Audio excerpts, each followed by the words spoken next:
نحمده ونصلي على رسوله الكريم اما بعد فاعوذ بالله من الشيطان الرجيم بسم الله الرحمن الرحيم رب اشرح لي صدري ويسر لي امري واحلل عقدة من لساني يفقهوا قولي۔ سورۃ البقرہ آیت نمبر 276 277 276 277۔ سود کا ذکر چل رہا ہے۔ فرمایا یمحق اللہ الربا ویربی الصدقات، اللہ سود مٹا دیتا ہے اور صدقات کو نشو و نما دیتا ہے۔ واللہ لا یحب کل کفار اثیم، اور اللہ کسی ناشکرے بد عمل انسان کو پسند نہیں کرتا۔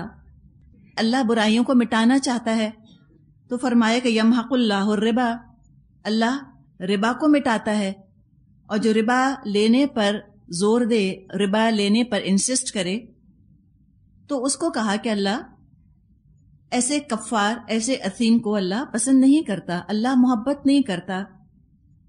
جس کو اللہ سے محبت ہوگی اس کا دل ہلے گا۔ یہ والی آیت پڑھ کے جو خدا پرست ہوگا وہ تکلیف دل میں محسوس کرے گا کہ کیا اللہ مجھ سے محبت نہیں کرے گا اگر میں سود لوں گا۔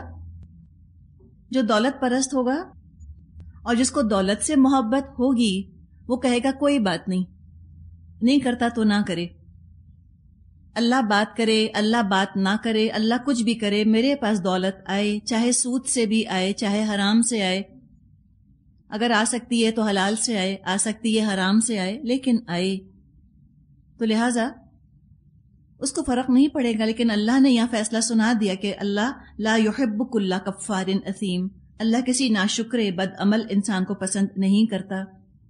اللہ تعالیٰ نے دولت دی تھی اس لیے تھوڑی دی تھی کہ تم اس سے اللہ کی ناراضگی مول لو۔ اللہ نے دولت اس لیے دی کہ تم اللہ کی رضا کے کاموں میں خرچ کرو، اور اللہ نے اپنی رضا والے کام بتا دیے، صدقات، صدقہ کرو۔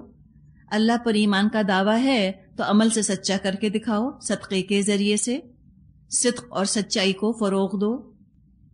اب جو لوگ اللہ کی مرضی کی پرواہ کرنے والے ہیں، جو اللہ سے محبت کرتے ہیں اور چاہتے ہیں کہ اللہ بھی ان سے محبت کرے، وہ صدقے دیتے ہیں۔ ان کے بارے میں فرمایا ان الذین آمنوا وعملوا الصالحات واقاموا الصلاة وآتوا الزکاة لهم اجرهم عند ربهم ولا خوف علیہم ولا هم يحزنون۔ بے شک جو لوگ ایمان لے آئیں اور نیک عمل کریں اور نماز قائم کریں اور زکوٰۃ دیں، ان کا اجر ان کے رب کے پاس ہے اور ان کے لیے کسی خوف اور رنج کا موقع نہیں۔ تو یہاں پہ آپ دیکھ لیجئے کہ کس کانٹیکسٹ میں بات آ رہی ہے۔ خوف اور رنج سے نجات کن کو ملے گی؟ جو لوگ ان کاموں میں حصہ لیں گے جن سے اللہ محبت فرماتا ہے۔ اور خوف اور رنج کس کے حصے میں آئے گا دنیا میں؟ ان کے حصے میں آئے گا کہ جو کفار ہیں اور اثیم ہیں، جن سے اللہ محبت نہیں کرتا۔ دنیا میں نقد سزا ایسے لوگوں کو یہ ملتی ہے کہ وہ خوف اور حزن کا شکار رہتے ہیں، فیئر اور انسرٹنٹی میں رہتے ہیں، غم اور پریشانیاں ان کی زندگیوں میں شامل رہتی ہیں۔ سود اور صدقہ ایک دوسرے کی ضد ہیں، اینٹونمز ہیں۔ آخرت کے لحاظ سے بھی انجام مختلف ہے دونوں کاموں کا، حالانکہ دونوں ہی پیسے کی سرکولیشن ہی ہے۔ ایک سودی کاروبار میں خرچ ہو رہا ہے، ایک صدقات میں ہو رہا ہے۔ نتائج مختلف ہیں، آخرت میں بھی مختلف ہوں گے اور دنیا میں بھی مختلف ہوں گے۔ سود اور صدقہ یہ دو ذہنیتیں ہی الگ ہیں، یہ دو ڈفرنٹ مینٹالٹیز ہیں۔ صدقہ کرنے والا دوسرے کی ضرورت پوری کرنے کے لیے بلا معاوضہ، وداؤٹ اینی ریٹرن، بلا معاوضہ، بے لاس، سیلف لیسلی اپنا مال دوسرے کو دیتا ہے۔ کیوں؟ للہیت ہے نا اس میں، وہ جانتا ہے کہ کہنے کو ہے میرا مال لیکن میرا نہیں ہے، اللہ نے مجھے دیا ہے، میں اللہ کی مخلوق کا خیال کروں گا، اللہ کے خزانے میں کیا کمی ہے، اللہ مجھے اور دے دے گا۔ تو یہ بے لاس، سیلف لیس ذہنیت پیدا ہوتی ہے، کیئرنگ نیچر پیدا ہوتا ہے، خیال والی فطرت انسان کی بنتی ہے، اور یہی اسلام چاہتا ہے۔ فلاح اور اصلاح اسی طرح سے آتی ہے، جبکہ کیئرنگ نیچر ہو، جب سیلف لیس نیچر ہو، بلا معاوضہ نیکی کرنا چاہے انسان. جبکہ سود لینے والے کی ذہنیت کیسی ہوتی ہے؟ سود لینے والا بلا وجہ دوسروں کا مال لے لیتا ہے. بلا وجہ سے کیا مراد؟ کہ ہی ہیزنٹ ارنڈ اٹ، اس نے کمایا نہیں ہے، کوئی محنت نہیں، ہاتھ پاؤں کچھ نہیں ہلایا، بلکہ کیا کیا اس نے تو پیسہ دیا اور گھر بیٹھے بیٹھے اس کو ریٹرن مل گیا. جیسے کہ ہم نے پچھلی آیت میں بھی پڑھا تھا کہ لوگ کیا کہتے ہیں، لوگ کہتے ہیں، یہ آیت نمبر 275 اس میں تھا نا، کہ لوگ کہتے ہیں انما البیع مثل الربا، کہ تجارت بھی تو ربا کی طرح ہی ہے. مثال کے طور پہ کوئی کہے کہ بھئی میں بینک میں 5 لاکھ روپے رکھتا ہوں، مجھے اس پر فکس ریٹرن ملتا ہے 5,000 مثال کے طور پہ مہینے کا، تو اس کو تو کہہ دیا کہ ربا. اب ایک شخص ہے جو اپنا گھر کرائے پر دیتا ہے اور اس کو مہینے میں ہر مہینے اس کو 5,000 کرایہ مل رہا ہے، وہ بھی فکس ریٹرن ہے جو مل رہا ہے، تو کہے گا ایک ہی بات تو ہو گئی، تو کیا فرق ہے دونوں میں؟ میں نے بینک میں پیسہ رکھا، مجھے اس پہ 5,000 ملا مہینے میں. اس شخص نے اسی پیسے سے مکان بنایا اور اس کو بھی 5,000 روپے مل رہا ہے. تو کہا کہ تجارت اور ربا ایک جیسی چیز ہی تو ہے. اور ہمارے دماغوں میں بھی تصور کیا ہے کہ جو فکسڈ ریٹ آف ریٹرن ہے بس وہ انٹرسٹ ہے. ہم کہتے ہیں وہ فلاں، وہ بھی تو فکسڈ ریٹ آف ریٹرن دیتے ہیں، ایک مقررہ آمدنی ہے جو کہ ہر مہینے فلاں بینک دے رہا ہے، اور کہتے ہیں کہ ہم اسلامی بینک ہیں. اگر وہ اسلامی بینک ہیں تو فکسڈ ریٹرن کیسے دے رہے ہیں؟ تو ہم سمجھ نہیں پاتے کہ مسئلہ فکس ریٹرن کا نہیں ہے. مسئلہ کیا ہے کہ کہاں صرف پیسے پر پیسہ وصول کیا جا رہا ہے اور کہاں پیسے کو تجارت میں لگایا جا رہا ہے اور منافع لوگوں میں تقسیم کیا جا رہا ہے. دیکھیں 2 ٹرمز ہیں، ایک ہے کریشن آف منی، ایک ہے کریشن آف ویلتھ. پیسے پر پیسہ کھینچنا، 100 روپے کو بس بینک میں رکھ دیا یا 100 روپیہ کسی کو دے دیا مثال کے طور پہ. اب کیا ہے کہ جیسے یہ مثال کے طور پہ 100 روپے کا نوٹ ہے، ٹھیک ہے، اب یہ میں دیتی ہوں شناز کو، اور میں نے شناز سے کہا کہ شناز اگلے مہینے تو مجھ کو کیا کرنا، تو مجھ کو 105 روپے دینا. پہلے سے میں نے ڈیسائیڈ کر لیا. کیا میری کوئی محنت ہے؟ میں تو آرام سے بیٹھی ہوں گھر میں اور آرام سے میں نے پیسہ جو ہے وصول کر لیا. یہ کیا ہے؟ منی. یہ منی کریٹ ہو رہی ہے. پیسے کو کموڈٹی کے طور پہ استعمال کیا جا رہا ہے. کموڈٹی کیا ہے؟ پیسہ ہے نا. وہ جو جس چیز پر میں نے پیسہ وصول کیا وہ کیا چیز تھی؟ 100 روپے کا نوٹ تھا، وہ پیسے تھے، میں نے پیسے پر پیسہ وصول کر لیا. یہ اسلام کو پسند نہیں. کریشن آف ویلتھ کیسے ہوتی ہے؟ وہ ایسے ہوتی ہے کہ میں بازار گئی، میں نے یہ کارڈ خریدا، ٹھیک ہے. اچھا اب اس کارڈ میں آپ دیکھیں کسی نے محنت کی ہے نا، کسی نے محنت کی، کوئی کاغذ ہے جس نے بنایا، پھر کسی نے اس کے اوپر پرنٹنگ کی، پھر کسی نے اس کو تھوک کے حساب سے اس کو بیچا، دکانداروں نے خریدا. اب کیا ہوا؟ یہ کارڈ میں لے کر آئی، یہ میں نے 100 روپے کا خریدا. محنت ہو رہی ہے نا، پیسہ جو ہے وہ بہت سے ہاتھوں میں پھرا ہے. اور اب میں یہ کارڈ لے کر آئی، میں نے کہا شہناز یہ 100 روپے کا کارڈ ہے، میں تمہیں 105 میں بیچتی ہوں. تو کیا ملا مجھے؟ ملے تو وہی 5 روپے. یہ پروفٹ ہوا. یہ کیا ہوئی؟ اب یہ سارا جو میں گئی، کسی نے کسی سے خریدا، میں نے اس سے خریدا، پھر اب مجھ سے شہناز نے خریدا. یہ کیا ہے؟ یہ تجارت ہے. یہ ہے کریشن آف ویلتھ. یہ کریشن آف ویلتھ ہے. اس میں پیسے کے ساتھ محنت شامل ہے. پیسہ کسی تجارت میں لگا ہے، معاشرے کے اندر پیسے نے سرکولیٹ کیا، وہ پیسہ معاشرے میں پھرا، کئی ہاتھوں میں پھرا، اس سے نوکریاں لوگوں کو ملی، تجارت لوگوں کی ہوئی، کاروبار ہوا، امپلائمنٹ جنریٹ ہوئی، اس سے معاشرے کے اندر پیسہ جو ہے وہ گردش میں رہا، اور تجارت کے نتیجے میں آخر میں کیا ہوا؟ 5 روپے. ہم کو یہ نہیں دیکھنا کہ اینڈ آف دا ڈے اس کو بھی 5 ملے، اس کو بھی 5 ملے، تو برابر تو ہو گیا. برابر نہیں ہوا. اللہ نے فرمایا کہ احل اللہ البیع، اللہ نے بیع کو، تجارت کو حلال کیا، وحرم الربا، اور اللہ نے ربا کو حرام کر دیا.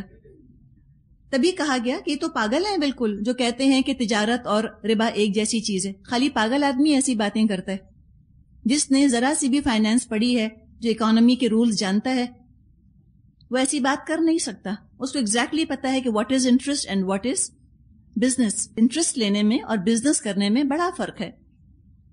تو لہٰذا یہ چیز اللہ کو پسند نہیں. کہ اس طرح پیسے کو کموڈٹی بنا کر، پیسے کو جنس بنا کر اور اس کو تجارت میں لگایا جائے، اور تجارت کے نتیجے میں جو پیسہ ہاتھ آئے وہ بہت اچھا ہے، کوئی حرج نہیں۔ تو سود لینے والا بلا وجہ دوسرے کا مال لیتا ہے۔ اب یہ بلا وجہ لفظ آپ کو سمجھ میں آیا؟ کوئی اس نے ارن نہیں کیا، کوئی ہاتھ پاؤں نہیں ہلائے، بس چونکہ اس کے پاس قسمت سے پیسے تھے وہ پیسے پر پیسہ لیتا رہتا ہے بیٹھا ہوا۔ اور آپ جانتی ہیں سمپل انٹرسٹ ہوتا ہے اور کمپاؤنڈ انٹرسٹ ہوتا ہے۔ کمپاؤنڈ انٹرسٹ تو پھر کہاں سے کہاں پہنچتا ہے۔ تو وہ بلا وجہ دوسروں کا مال لے لیتا ہے اور ان کی مجبوری، ان کی ضرورت کو ایکسپلائٹ کرتا ہے، دوسروں کی نیڈ کو ایکسپلائٹ کرتا ہے۔ صدقہ دینے کا نتیجہ یہ نکلتا ہے کہ مال کی محبت دل سے نکلتی ہے۔ سود لینے سے انسان مال کی محبت میں مزید دیوانہ ہو جاتا ہے۔ سود خور کے دل میں مال کی محبت جذب کر جاتی ہے، انگرین ہو جاتی ہے۔ میڈلی ان لو وتھ منی۔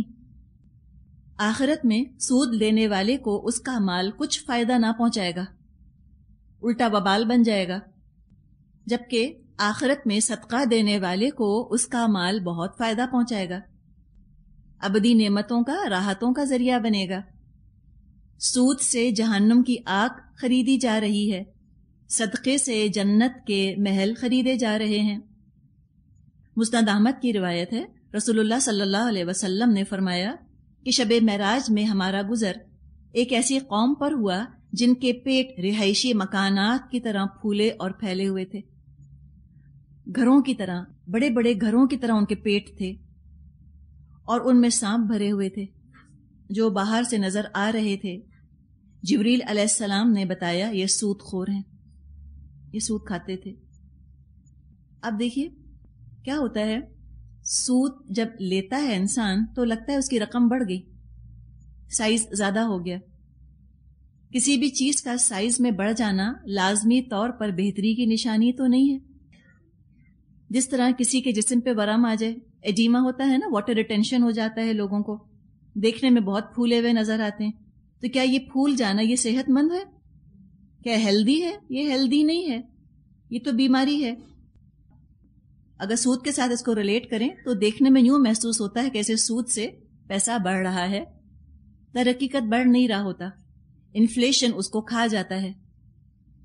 یہ آج جو اکانومسٹس ہیں وہ کہتے ہیں کہ جہاں ریٹ آف انٹرسٹ زیادہ ہوتا ہے جس ملک میں، وہاں انفلیشن اور ان امپلائمنٹ، بے روزگاری اور انفلیشن، یہ دونوں چیزیں بڑھنے لگ جاتی ہیں۔ ڈائریکٹلی پروپورشنل ہیں یہ چیزیں۔ جتنا زیادہ ریٹ آف انٹرسٹ ہوگا کسی معاشرے کے اندر، اتنا زیادہ وہاں انفلیشن ہوگا، اتنا زیادہ وہاں پر ان امپلائمنٹ ہوگا۔ جاپان وغیرہ یہ کوئی اسلامی ممالک تو نہیں ہے، لیکن انہوں نے اپنا ہدف، اپنا ٹارگٹ بنایا ہوا ہے زیرو انٹرسٹ ریٹ۔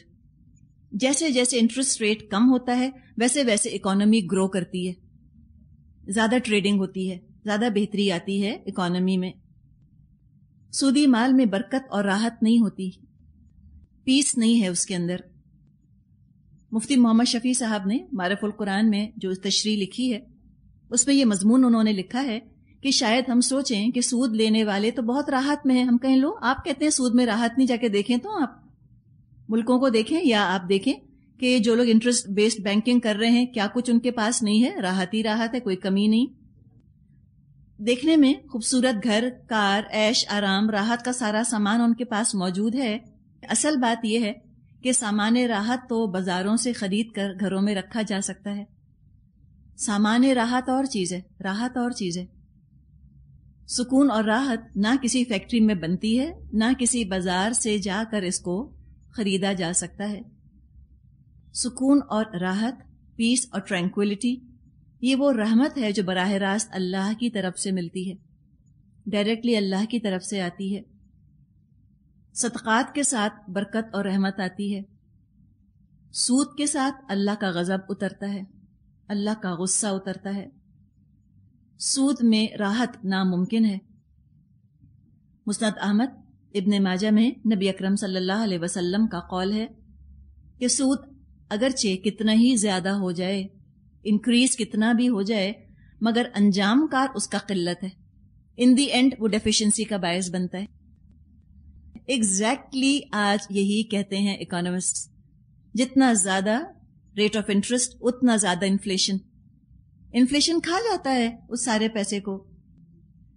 تو فرمایا آگے آیت نمبر 278-279 یا ایھا الذین آمنو، اے لوگو جو ایمان لائے ہو، اتقوا اللہ، تم اللہ کا تقوی اختیار کرو، وذروا ما بقی من الربا ان کنتم مؤمنین، جو کچھ تمہارا سود لوگوں پر باقی رہ گیا ہے اس کو چھوڑ دو اگر واقعی تم ایمان لائے ہو، اگر تم واقعی ایمان والے ہو. یعنی یہاں ایمان والوں کو دعوت ہے کہ تم پائنیئرز بنو، تم آگے آؤ، تم ٹرینڈ سیٹرز بنو، تم یہ چینج لے کر آؤ، تم دنیا کو ایکسپلائٹیشن سے نجات دلانے والے بنو، تم سودی کاروبار ختم کرو. تو کیا کہا گیا یہاں پر؟ کاروباری ختم کر دو یا سودی کاروبار ختم کرو؟ مسلمان کیسے کریں گے؟ چلیں بتائیے ذرا، مسلمان کیسے ختم کریں گے سودی کاروبار جب ہم نے یہ سوچ لے کہ مسلمان اور پیسہ یہ تو ہو ہی نہیں سکتا. مسلمان تو غریب اور فقیر ہوتے ہیں. تقوی کا تو تقاضا ہے کہ ہاتھ میں پیسہ نہ ہو، نہ ٹکا ہو، اور پیسہ اور ایمان، پیسہ اور تقوی، ہمارے دماغوں میں یہ بات بیٹھی ہے دونوں چیزیں ساتھ کیسے ہو سکتی ہیں؟ تقوی والوں کے پاس تو پیسہ نہیں ہوتا، یہ گندی دنیا کی چیز پیسہ، ایمان والوں کا اس سے کیا واسطہ؟ اب اگر ایمان والوں کے پاس پیسہ ہی نہیں ہوتا تو وہ تو کاروبار ہی نہیں کریں گے، ان کا سود سے کیا لینا کیا دینا؟ تو یہ کیوں ہم کو خطاب کیا گیا یہاں پر کہ اے ایمان والو تم اللہ کا تقوی اختیار کرو اور چھوڑ دو جو سود لیا ہے اگر تم واقعی مومن ہو. اب اس کی عملی شکل کیا ہوگی؟ اگر مسلمان اس اللہ کی پکار پر لبیک کہتے ہیں کہ کہا یا ایھا الذین آمنو، مراد ہے مسلمان، اور مسلمانوں میں سے بھی کون؟ جس کے پاس کوئی پیسہ ہی نہیں، جس کے پاس کوئی ٹکا ہی نہیں، اس کو پکارا گیا. پیسے والا تھا تبھی تو اس نے اپنا پیسہ آگے ربا پر دیا، ابھی تک تو ربا حرام نہیں تھا نا. تو کیا مطلب کہ نبی اکرم صلی اللہ علیہ وسلم کے زمانے میں جب یہ آیات نازل ہوئیں، اس کے سننے والے صحابہ تھے رضی اللہ عنہم، کیا پیسہ تھا ان کے پاس؟ لو پیسہ تھا پھر بھی صحابی تھے. بتائیے، میں بار بار اس لیے دہراتی ہوں کہ جو ہمارے دماغوں میں یہ پیوست ہو گیا ہے کہ اسلام اور پیسہ ساتھ نہیں آ سکتا، اس کو ہمیں نکالنا ہے دماغوں سے. ہم اتنے کمزور ہیں آج، کوئی وجہ ہے نا اس کی جو ہم کمزور ہیں. ہم نے تقوی کو اسکیپزم بنا لیا. ہم نے کہا ہاتھ پاؤں مت ہلاؤ، کوئی مومن والا ڈال دے، کوئی خیرات دے دے تو لے لو. ہم دین والوں کا کیا کام کہ ہمیں دنیاوی بکھیڑوں میں پڑیں؟ کیسے نہیں پڑیں؟ اللہ ہمیں حکم دے رہا ہے کہ ذروا ما بقی من الربا، چھوڑ دو تم جو ربا لیتے ہو. تو مسلمانوں کے پاس پیسہ ہونا چاہیے، مسلمانوں کو پوزیشن آف پاور میں ہونا چاہیے تاکہ وہ سسٹمز بنا سکیں، تاکہ وہ ڈکٹیٹ کر سکیں، تاکہ وہ لوگوں کے ہاں جو ٹرینڈز پائے جا رہے ہیں ان کو چینج کر سکیں. پیسہ ہوگا تو کریں گے، علم ہوگا تو کریں گے. چلیے ایک تو بات ہو گئی کہ جن کے پاس پیسہ ہے ان سے یہ بات کی جا رہی ہے. ظاہر ایک عام کسان جس کو کہ شام کھانے کو روٹی نہیں ملتی، اس کا کیا تعلق؟ وہ تو بےچارا ربا دینے والا ہی ہوگا نا، قرض لینے والا ہی ہوگا، قرض دینے والا تو نہیں ہے. تو یہاں کیا کہا گیا کہ تم ربا دینا چھوڑ دو، یہ کہا گیا. آپ الفاظ تو دیکھیں، کیا کہا؟ تم ربا لینا چھوڑ دو. اور اس زمانے میں بھی بہت مسلمان پیسے والے تھے. ہمیں تصور کیا آتا ہے کہ سب بہت غریب تھے، ایسی بات نہیں. بات یہ ہے کہ مدینے میں مسلمانوں پر سختی کا دور تھا، لیکن سب کے سب غریب نہیں تھے. بہت سے صحابہ پیسے والے تھے اور پیسہ مسلمانوں کے پاس رہا. اس کا نہ تقوی ہونے سے کوئی تعلق ہے، نہ تقوی نہ ہونے سے کوئی تعلق ہے. جیسے کفار کے اندر دو طبقے ہوتے ہیں، امیر اور غریب، بالکل اسی طرح مسلمانوں کے اندر دو طبقے ہوتے ہیں، امیر اور غریب.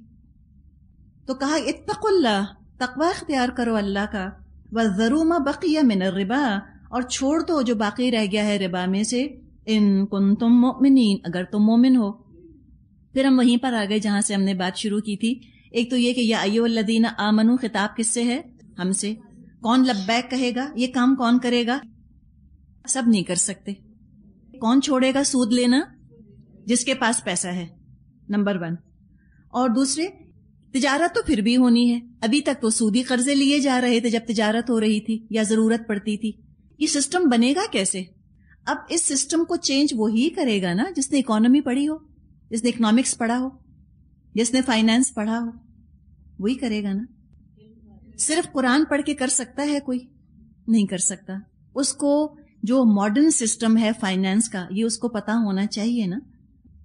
اس کو معلوم ہونا چاہیے فائنانس کیسے ہوتا ہے، بینکنگ کیسے ہوتی ہے، ٹریڈنگ کیسے ہوتی ہے، کاروبار کیسے ہوتا ہے.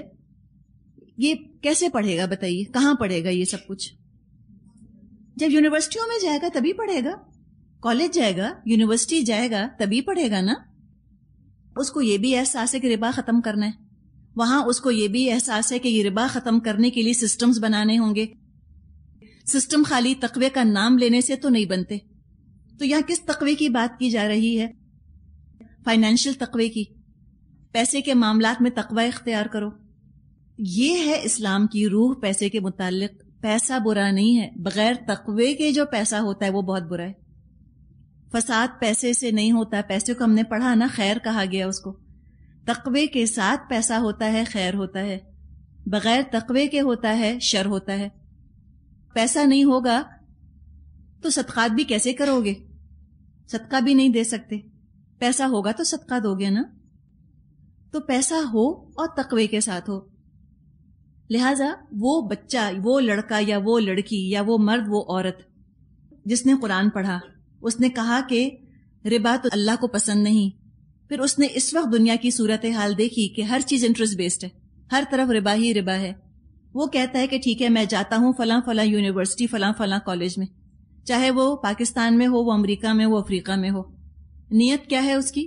کہ میں ربا ختم کرتا ہوں. وہاں جاتا ہے، وہ پڑھتا ہے، اور واپس آ کے وہ کوشش کرتا ہے. یہ اس کا پڑھنا بھی تو تقوی ہی ہے. آپ کو بات سمجھ آ رہی ہے یا نہیں سمجھ آ رہی؟ ہم نے نا اپنے مسلمانوں کو فریز کر دیا ہے. ہم سٹیگننٹ ہو گئے ہیں، بالکل ہم منجمد ہو گئے ہیں. ہم تقوی کے نام سے ہم نے ہر چیز چھوڑ دی. ہم نے کہا نہ پڑھو نہ لکھو. اس لیے پڑھنا کہ پیسہ ملے. سسٹمز کیسے بنیں گے؟ ہم کہتے ہیں دین قائم کرو، اور ہم کہتے ہیں دین ایسے قائم کرو کہ سب نوکریاں چھوڑ دو. تو جب سب نوکریاں چھوڑ دیں گے، جب معاشرے سے کٹ جائیں گے، تو دین کو کہاں قائم کریں گے؟ دین تو صرف مدرسے اور مسجد تک رہ جائے گا. اس کمرے میں بیٹھ کر میرے اور آپ کے لیے تو کتنا آسان ہے کہنا کہ ٹھیک ہے ذرو ما بقیہ من الربا، ہم نے پڑھ لیا. اب یہ کرے گا کون؟ پریکٹیکلی امپلیمنٹ کون کرے گا؟ ہر چیز میں آج سود کی کوئی نہ کوئی چھوت موجود ہے. جو مسجدوں اور مدرسوں کو بھی پیسہ آتا ہے وہ کہاں سے آتا ہے؟ کہیں نہ کہیں وہ سودی کاروبار سے گزرا ہوتا ہے. حدیث میں آتا ہے کہ زمانہ آئے گا جب کوئی شخص زنا کی دھول سے محفوظ نہیں رہ سکے گا. لوگ ایڈلٹری خود نہیں کریں گے، لیکن ایڈلٹری کے نظاروں سے بچ نہیں سکیں گے. آنکھ کے ذریعے، کان کے ذریعے، کسی نہ کسی ذریعے سے کچھ نہ کچھ زنا کا حصہ اس کو پہنچ ہی جائے گا. آج ہم زمانہ دیکھ رہے ہیں، سڑک پر چلنا مشکل ہے، کوئی نہ کوئی آپ کو چیز نظر آ جاتی ہے جو کہ دعوت نظارہ دے رہی ہوتی ہے. بالکل اسی طرح ایک زمانہ آنا ہے، اور وہ آ گیا کہ جب سود کی دھول ہر ایک کو پہنچی ہوئی ہے. جو ڈائریکٹلی نہیں لیتا انٹرسٹ، اس تک بھی کوئی نہ کوئی کسی نہ کسی فارم میں انٹرسٹ پہنچ ہی جاتا ہے. یہ ہے نا آج کا زمانہ. تو اس کے لیے پھر مسلمانوں کو اپنے آپ کو ایجوکیٹ کرنا ہوگا. صرف نعرے لگانے سے تو نہیں ہوگا. کانکریٹ محنت ہے اس کے لیے، پلاننگ کرنی ہے. آج ارادہ کریں آپ اپنے بچوں کے لیے، آپ کا بیٹا یا بیٹی، آپ کہیں کہ ٹھیک ہے ہم پڑھائیں گے اس کو فلاں فلاں چیز، ہم اس کو فائنانس پڑھائیں گے. کیوں؟ رزق تو وہی ہے جو اللہ دے گا. ڈگریوں سے رزق نہیں ملتا. معمولی ڈپلوما ہولڈر ہوتے ہیں، وہ لاکھوں کما رہے ہوتے ہیں. بعض کے پاس تو ڈپلوما بھی نہیں ہوتا. ہم جانتے ہیں ایسے لوگوں کو کہ 3rd ڈویژن میٹرک پاس، لیکن اعلیٰ عہدوں پر ہیں. کوئی اللہ نے کوئی اور صلاحیت ان کو دی، وہ وہاں پہنچ گئے. قسمت کی کوئی خوبی تھی، آج لکھ پتی ہیں اور کروڑ پتی بھی ہیں. یا کوئی کاروبار کیا انہوں نے، اس میں ترقی ہو گئی. تو ڈگری سے پیسہ نہیں ملتا، یاد رکھیں. یہ اپنے بچوں کو سمجھا دیں. میں اپنے بچوں کے دماغ میں جب موقع ملتا ہے یہ بات ڈالتی ہوں کہ دیکھو بیٹا، ڈگری نہیں کھلاتی، کھلاتا اللہ ہے. تم یہ سوچو کہ تم پڑھ کیوں رہے ہو، تمہیں کرنا کیا ہے اس پڑھائی سے. قسمت میں تو جو ہے ملے گا. تم چاہے ڈپلوما بھی لے لو، تم چاہے پلمبر بھی بن جاؤ، مت بنو انجینئر، پلمبر بن جاؤ، الیکٹریشین بن جاؤ. اگر پیسہ ہے وہ آ جائے گا، وہ تو اللہ نے قسمت میں لکھ دیا. تم اپنا رخ معین کرو. ہم یہ کہیں اپنے بچوں سے کہ تم ڈائریکشن اپنا درست کرو. میں اللہ کے لیے پڑھ رہا ہوں تاکہ اسلام کو طاقت پہنچا سکوں. یہ نیت ہمیں شعوری طور پہ کرنی ہوتی ہے. کوشش کر کے شعور کے ساتھ یہ نیت کریں اور اللہ اس نیت میں برکت دے گا. بچوں سے یہ مت کہیں کہ تم انجینئرنگ کر لو, تم فائنانس میں MBA کر لو تاکہ تم کو جاب بہت اچھی مل جائے. ہم انسان ہیں نا, ہم کمزوری کا شکار ہو جاتے ہیں. ہم کہتے ہیں بچوں کو اس لیے پڑھا رہے ہیں کہ بہت اچھی نوکریاں مل جائیں. رہنے دیں, اس کو چھوڑ دیں. اس طرف اپنے رخ کو لے آئیں کہ ہم اسلامک سسٹمز کو امپلیمنٹ کرنے کے لیے کر رہے ہیں. سب نوکریاں چھوڑ دیں گے تو اسلام کہاں امپلیمنٹ ہوگا؟ مجھے بتائیں پہ کاروبار میں, ٹرانزیکشنز میں, بزنس میں, اسٹاک ایکسچینج میں اسلام کیسے امپلیمنٹ ہوگا؟ یا سب لوگ نوکریاں چھوڑ کے اور بیٹھ جائیں گے؟ کہنے کو بہت اچھا لگتا ہے لیکن سب یہ نہیں کر سکتے. کچھ ہیں یقیناً جو نوکریاں چھوڑ کے دین کی خدمت کریں گے, یہ بھی فل ٹائم جاب ہے. کچھ تو ہیں جو بازاروں میں جائیں گے اور وہاں دیکھیں گے اور پھر وہ وہاں پر سود کو ختم کرنے کی کوشش کریں گے. تو یہ بات فرمائی کہ تم چھوڑ دو ربا ان کنتم مومنین, اگر تم مومن ہو, اگر ایمان کے دعوے دار ہو تو ایمان کے دعوے کو سچا ثابت کرو. یہ تو پازیٹو انداز میں بات ہوئی. اب اس کا نیگیٹو انداز, ایک مثبت انداز میں بات کی, اب منفی انداز. آگے پھر وارننگ دے دی, فَإِن لَمْ تَفْعَلُوا, تو اگر تم نے ایسا نہ کیا. کیا نہ کیا؟ اگر تم نے سود نہ چھوڑا. فَأْذَنُوا, تو اعلان ہے, تو تم آگاہ ہو جاؤ. اور خطاب کس سے ہے؟ کفار سے خطاب ہے. یہاں پر کفار سے تو کہا ہی نہیں کہ تم سود چھوڑو, تو کہا مسلمانوں سے کہ تم اپنے آپ کو آرگنائز کرو, ایجوکیٹ کرو, تم سسٹم بناؤ, تم سودی لین دین کو ختم کرو اور کرنے کی کوشش کرو. تم بھی سود چھوڑو, دوسروں کو بھی چھڑوانے کی کوشش کرو. فَإِن لَمْ تَفْعَلُوا, اگر تم نے ایسا نہ کیا تو اے مسلمانوں کیا ہوگا؟ فَأْذَنُوا, تو تم خبردار ہو جاؤ. کس چیز کے لیے؟ بِحَرْبٍ مِّنَ اللَّهِ وَرَسُولِهِ, اللہ اور اس کے رسول سے جنگ کے لیے. جنگ کرنا چاہتے ہو اللہ سے تو سود کھاؤ. تم جنگ کرنا چاہتے ہو اللہ کے رسول سے تو سود کھاؤ. وَإِن تُبْتُمْ, اب بھی اگر تم توبہ کر لو. فَلَكُمْ رُؤُوسُ أَمْوَالِكُمْ, اپنا اصل سرمایہ لینے کے تم حقدار ہو. لا تظلمون ولا تظلمون, نہ تم ظلم کرو نہ تم پر ظلم کیا جائے. یعنی نہ تمہارا اصل کیپٹل مارا جائے اور نہ تم اپنے کیپٹل پر بلا وجہ سود لو. دوسروں پہ ظلم ہے یہ دراصل سود لینا. اب جو سود نہ چھوڑیں, جو سود کو حرام نہ سمجھیں, پھر اعلان جنگ ہے اللہ اور اس کے رسول کی طرف سے. بعض روایات میں آتا ہے کہ قیامت کے دن سود لینے والوں کو ہتھیار دے دیے جائیں گے اور ان سے کہا جائے گا کہ آؤ اب آ کے اللہ سے جنگ کر لو. کم از کم دیکھیے, یہ آیات پڑھ کے دل میں تمنا تو پیدا ہوتی ہے نا کہ ہم سود چھوڑ دیں. کیسے چھوڑیں, کیا کریں, وہ سب بات کی باتیں ہیں. پہلا قدم ارادہ, پہلی چیز خواہش کہ اللہ مجھ کو سود سے پاک کر دے. دعا کیا کریں نمازوں میں, اللہ کہ میری 7 پشتوں کو حلال کھلا. ہم زیادہ کی دعا مانگتے ہیں, زیادہ کی مت مانگیں, حلال کی مانگیں. حلال میں خود بڑی برکت ہے. زیادہ ہے اور حرام سے ہے, زیادہ ہے اور سود ہے, کیا فائدہ؟ کیا کھلا رہے ہیں بچوں کو اور کیا ان کے لیے دعا کر رہے ہیں؟ کم بھی ہے اور برکت والا ہے, حلال ہے تو بہت برکت ہوگی اس کے اندر. تو حلال کی دعا مانگا کریں کہ اللہ میری 7 پشتوں کو حلال کھلا, اور سود کی ایک دمڑی سے, ایک کوڑی سے, ایک آنے سے بھی مجھ کو بچا لے. دعا تو کر سکتے ہیں نا. پھر آگے ارادے بنیں گے اور انشاءاللہ اللہ پھر راہیں کھولے گا. اللہ نے ہمارا رزق حرام میں نہیں رکھا. یہ تو بڑا ظلم ہوتا کہ کھاؤ تو حرام سے کھاؤ ورنہ بھوکے رہو. اللہ ایسے نہیں کرتا. اللہ نے قسمت میں لکھ دیا ہے اتنا ملے گا. ہاں, راستہ اختیار کرنا یہ ہمارا کام ہے کہ ہم حلال راستہ اختیار کرتے ہیں اس تک پہنچنے کے لیے, یا ہم حرام راستہ اختیار کرتے ہیں اس تک پہنچنے کے لیے. جو سود نہ چھوڑیں ان کو جنگ کی دھمکی دے دی گئی. مسلمانوں کو اور کسی گناہ پر اتنی سخت دھمکی نہیں دی گئی, اتنا سخت تھریٹ نہیں دیا گیا سوائے سود کے.